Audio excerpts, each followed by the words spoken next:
Hello everyone, Marsh W13 here with another hotel review. It's late 2019 and this week we are in Las Vegas, Nevada at the Cosmopolitan Hotel on the 24th floor of the Chelsea Tower in room 2402, which is a Wraparound Terrace suite. It's been years since I've stayed in one of these and the rooms have been renovated since.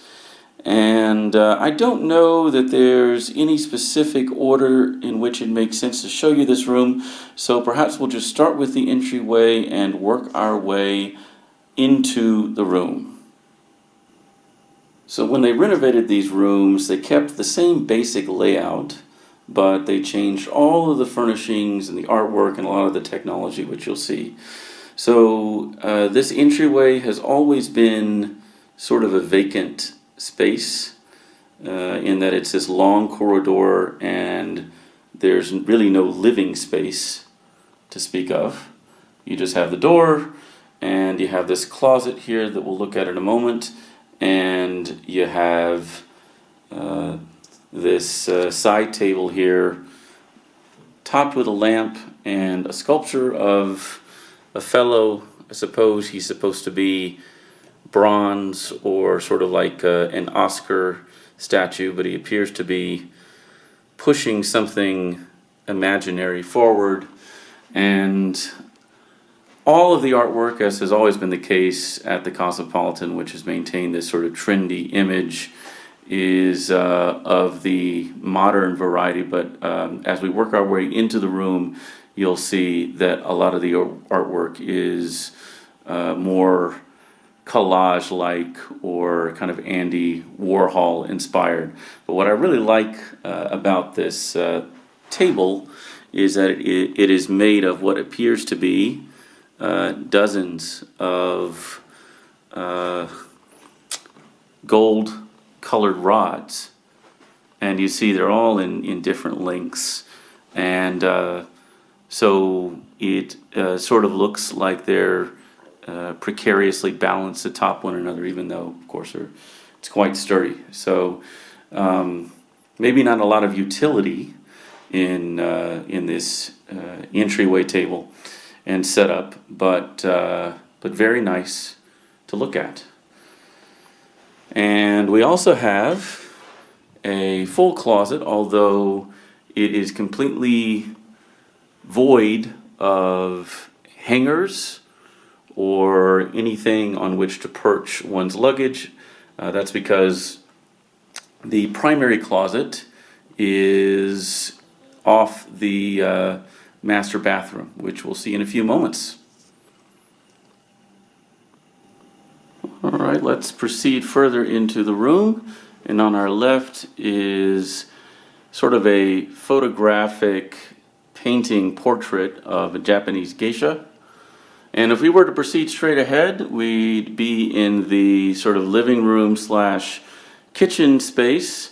But let's make a quick detour first to the guest bathroom. And what's unique about this bathroom, what's always been sort of a curious design element of this wraparound terrace suite that was maintained post refurbishment, is not this cool new artwork on the wall, but the fact that it is actually a full bath in that it has a shower. Now, of course, the main shower is in the master bath, which is attached to the master bedroom. But one also has this shower, which has maintained its original mosaic tile design, and when the light hits it, it sort of shimmers holographically almost. And you'll notice that the bath amenities are now provided by a company called 5 Wits, and even in this guest bathroom you get a dental kit, mouthwash, soap, and lotion, as well as some Q-tips and cotton swabs and tissues. You don't get a hair dryer or anything else to accompany the bath experience. So if you need any of those items, you'd have to borrow those from the master bath. Aside from that, this is a fairly standard bathroom.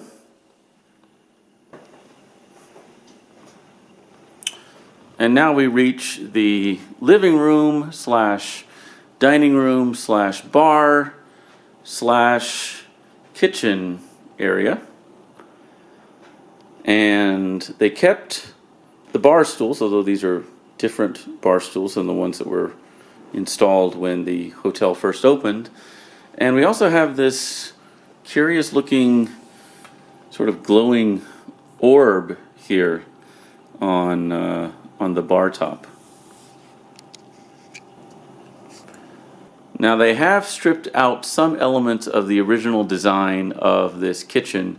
I believe the last time I stayed here there was a full-size refrigerator where that blank wall now stands.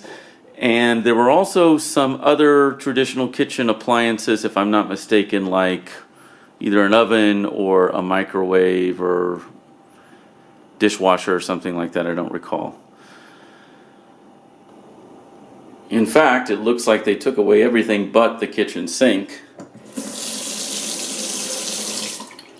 And they added this nice piece of artwork.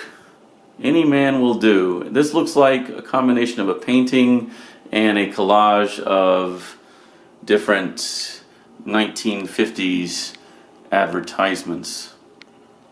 Kind of cool. There's also a vase here, empty, and an ice bucket, some wine glasses and regular glasses. There's also a room service menu.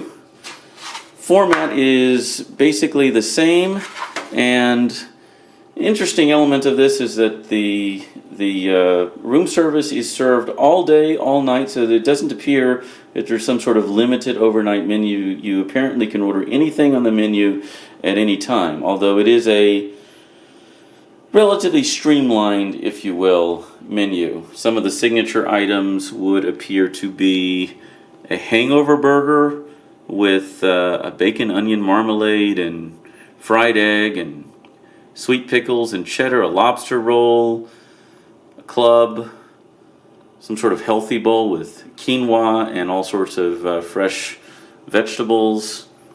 For breakfast, they have a banana coconut oatmeal bowl and breakfast burrito and an egg white frittata, as well as white pizza and rigatoni bolognese. And for dessert, a cheesecake donut topped with toasted almond and coconut crumble. And of course, the obligatory mini bar with the weight sensor, so we don't want to pick up any of these items, so we can see what they cost. Most of the items are within a $7 to $12 range. And in addition to the snack bar, they have the drink part of the mini bar, which instead of the original refrigerator, which was stocked with some items, if I recall, but did not have an instantaneous charging weight sensor, we now have essentially the refrigerator divided into this pre-stocked weight sensor section and a mini fridge, which does feel cool, I'm glad to report, in which you can, I guess, place your own items. One of the things they also kept, it would appear, is the wine fridge, which is definitely a unique touch that you probably won't see in any other Las Vegas suite. And 4 red royal cards, 3 kings and a queen, and each of these cards, at least each of the kings, seems to have a part of the card removed. It appears singed off, and placed somewhere outside of the card in a clever way.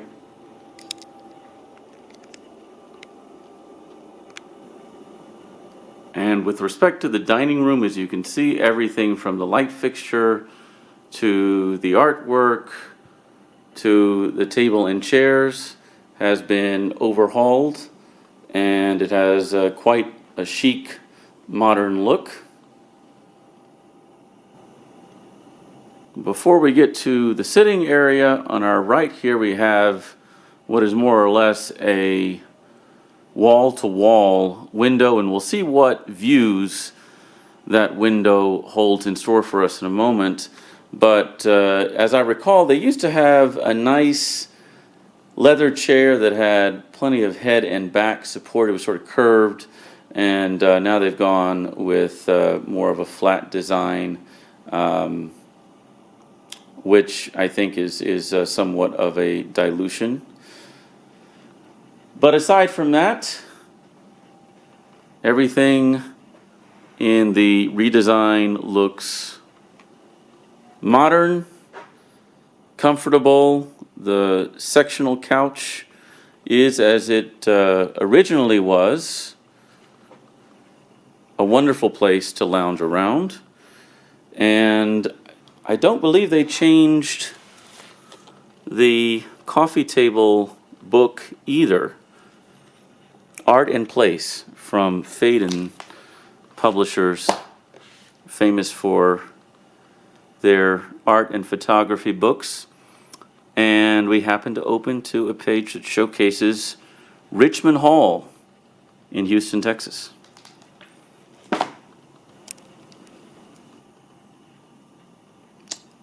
And I don't recall the television sets originally being this flat and this large. They are both Samsungs, the one here in the living room and the one you'll see in a couple of minutes in the master bedroom. But one of the other things they've added here is this tablet that allows you to control both the lights and the thermostat in this room. And then you also have this floor lamp and a nice little chair. Now entering the master bedroom, there are also a set of controls for the lights and multiple settings, including a relaxed setting that would provide you a bit softer light.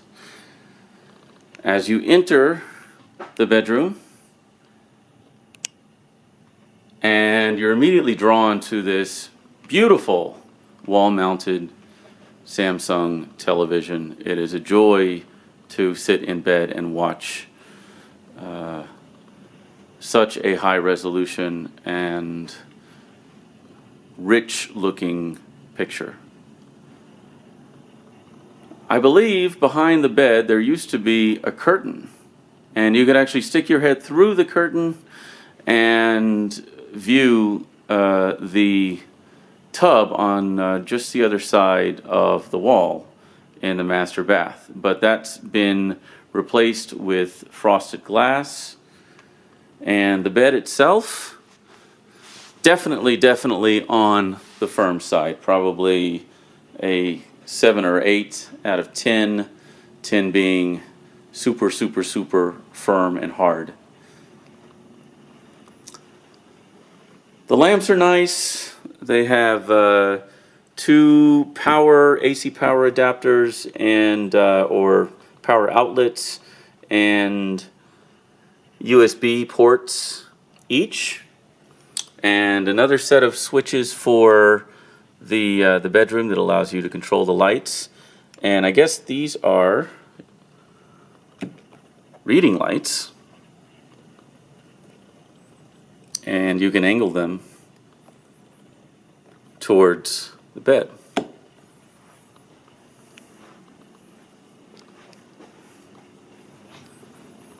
And I believe that there used to be some sort of chest of drawers here with additional storage space, but that's now been replaced by a chair with a little side table, some nice new artwork, and what looks like sort of a amateur telescope shaped lamp. And I believe that's sort of the idea, is that it looks like it's sort of projecting the light upwards towards the heavens. So as we enter the master bath, there's a stand here for your luggage, which you can retrieve from the closet, or the bellman will set up for you when he delivers your luggage. And just as there was before, as I mentioned, there is a tub on the opposite side of the wall from the bed. And as before, it is jetless, so no whirlpool. The closet for such a huge, luxurious room is relatively small. They have these plastic hangers. They're actually only, looks like 9 hangers, not counting the ones that are dedicated to the robes. So if you are here for an entire week for a conference or something like that, you probably, particularly this time of year when you have to bring layers of clothes, you probably wouldn't have enough room for your entire wardrobe. But plenty of cubby holes and storage space, relatively simple, safe, standard size.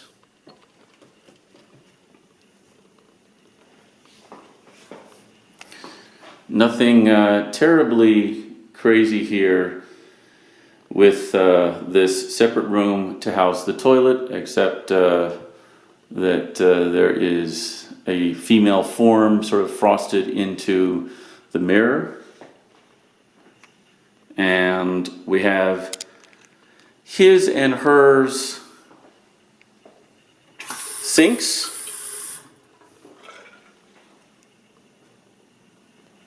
with a shower that is somewhat similar in size and design to the one that we saw in the guest bathroom. And here's the opposite sink. And we have what would appear to be a hairdryer and a rack for more items, including towels. So overall, a very respectable redesign of the bathroom, very well lit, very modern looking.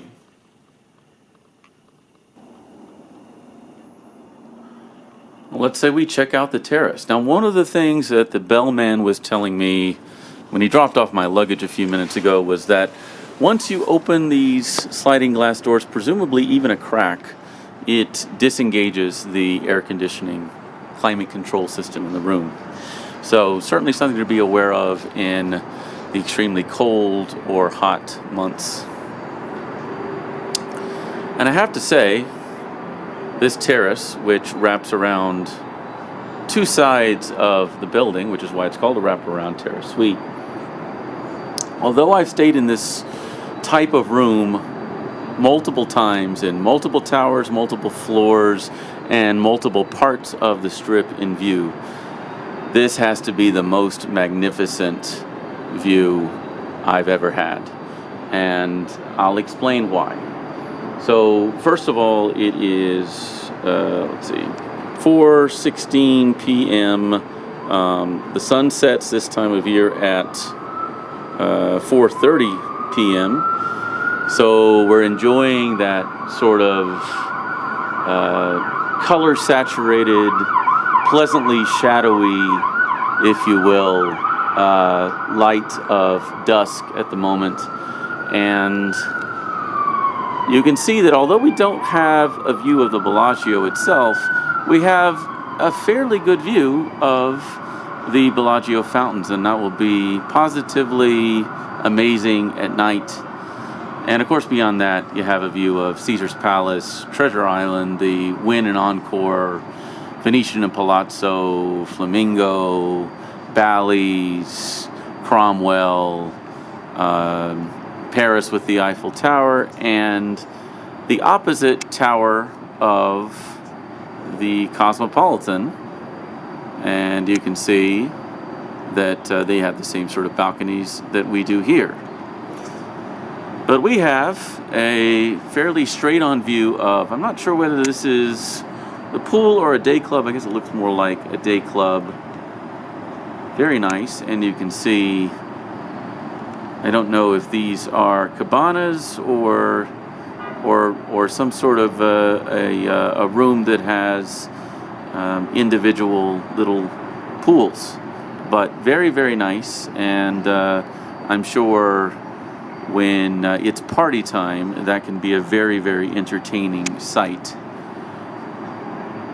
You have Planet Hollywood and the MGM Grand, and behind the MGM Grand, I'm not sure if we'll have anything interesting to look at right now. You can sort of see a plane taxiing. That is the airport. So you have a somewhat obstructed view at this height. Remember, we're on the 24th floor. But you can see on either side of the MGM Grand, there's a taxiing jet. You can view taxis, takeoffs, and landings here. And I think that's extremely entertaining. Certainly worth the price of admission. You have, on one side in the corner over there, you have one sort of wicker-like chair. And then over here, you have another set of wicker chairs, pillows and cushions facing each other, maybe a little ashtray here reminding no smoking in the room. But you can probably smoke out here on the terrace if you so choose. And what I like about this is that you have Las Vegas Boulevard, which is, of course, iconic. You have the Fountains of Bellagio, and you have City Center, sort of the newest, shiniest part of the strip with the Veer Towers and I guess that's probably Aria there, and probably Vidara hiding out somewhere behind it. You can also see New York, and part of the New York roller coaster and Park MGM, and the monorail system that connects the various parts of City Center. You can also, I forgot to mention, see part of the monorail, the official monorail. It looks like it's just going by there. I think you can see it behind the Planet Hollywood sign. The one that stops at the back of the casinos on that part of the strip and takes bloody ages to get to, unfortunately, and isn't terribly useful because it doesn't connect to the airport. But there's another monorail on this side, but again, it only really goes between several stops on City Center and basically on the Bellagio side of the street.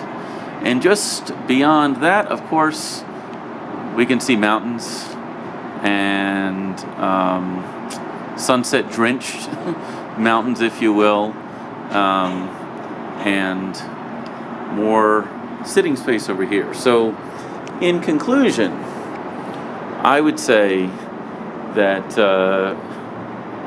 whatever the price, this is well worth the price of admission. And I highly, highly recommend it, particularly this time of year when it's not too hot and with, as I may have mentioned, temperatures in the 60s and sunny during the day at least. It would be quite a pleasant experience, perhaps even t-shirt permissible weather. And at night, if you bundle up a bit, you have a magnificent view of the Fountains of Bellagio. So with that, I'm going to end this March W13 hotel room tour. I hope you can join me again next time. In the meantime, bon voyage, happy travels, and happy Thanksgiving.